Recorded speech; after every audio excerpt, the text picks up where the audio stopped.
अस्सलाम वालेकुम दोस्तों। दोस्तों, हम अगर प्रॉपर्टी खरीदने जाते हैं तो हमें किन बातों का ख्याल रखना चाहिए, वो कौन-सी चीज़ें हैं जो कि बेहतर होता है कि किसी भी परेशानी से बचने के लिए कोई भी प्रॉपर्टी खरीदते वक़्त हम ये 3-4 बातों का अगर ख्याल रख लें, तो कल को बहुत सी परेशानियों से बचा जा सकता है। दोस्तों, बहुत आसान है, अगर आप कोई भी प्रॉपर्टी खरीदते हैं, तो एक सबसे पहले आप उस प्रॉपर्टी का मौका विज़िट लाज़मी करें। मौका विजिट के ये वही प्रॉपर्टी है और वो कैसे कंफर्म होगा कि आप रेवेन्यू रिकॉर्ड चेक कर लें, रेवेन्यू रिकॉर्ड में देख लें, पटवारी से मिल लें और ये रिकॉर्ड चेक कर लें कि जनाब ये वही प्रॉपर्टी है आप ले रहे हैं। और मौका विजिट का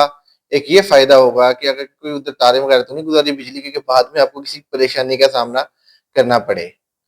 दोस्तों, अगर आप मौका विजिट कर लेते हैं, इसके बाद आपने वेरी नेक्स्ट ये करना है कि जो भी डील, कोई टोकन, कोई बयाना, कुछ भी बात करनी है तो असल मालिक से करें। असल मालिक से एक मर्तबा लाज़मी मिले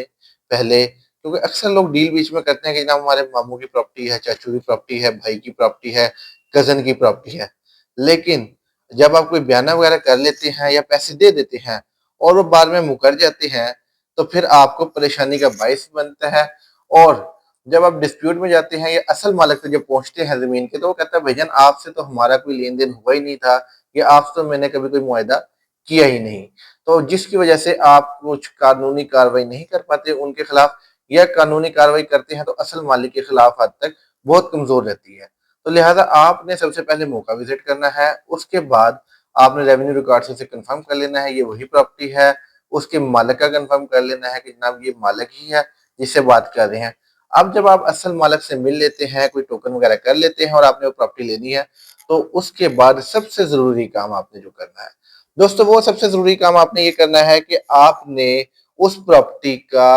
टाइटल डॉक्यूमेंट चेक करना है, ओनरशिप,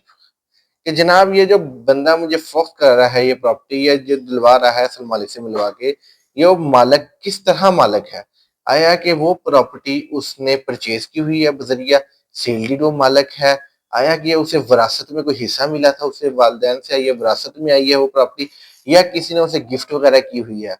तो अगर आप ये कंफर्म कर लेंगे कि जनाब ये डॉक्यूमेंट्स इसके थ्रू वो मालिक है, टाइटल डीड्स उसकी देख लेंगे, तो अगर ये चीज़ें आप पहले से ही कोई भी प्रॉपर्टी खरीदने से पहले ये जांच पड़ताल कर लेंगे, तो कल को आप प्रॉपर्टी खरीदने के बाद कोई डिस्प्यूट बनता है या कोई परेशानी होती है, तो बहुत सी परेशानियों से बचा जा सकता है और कानूनी तौर पर भी आप उससे डिफेंड कर सकते हैं। शुक्रिया दोस्तों।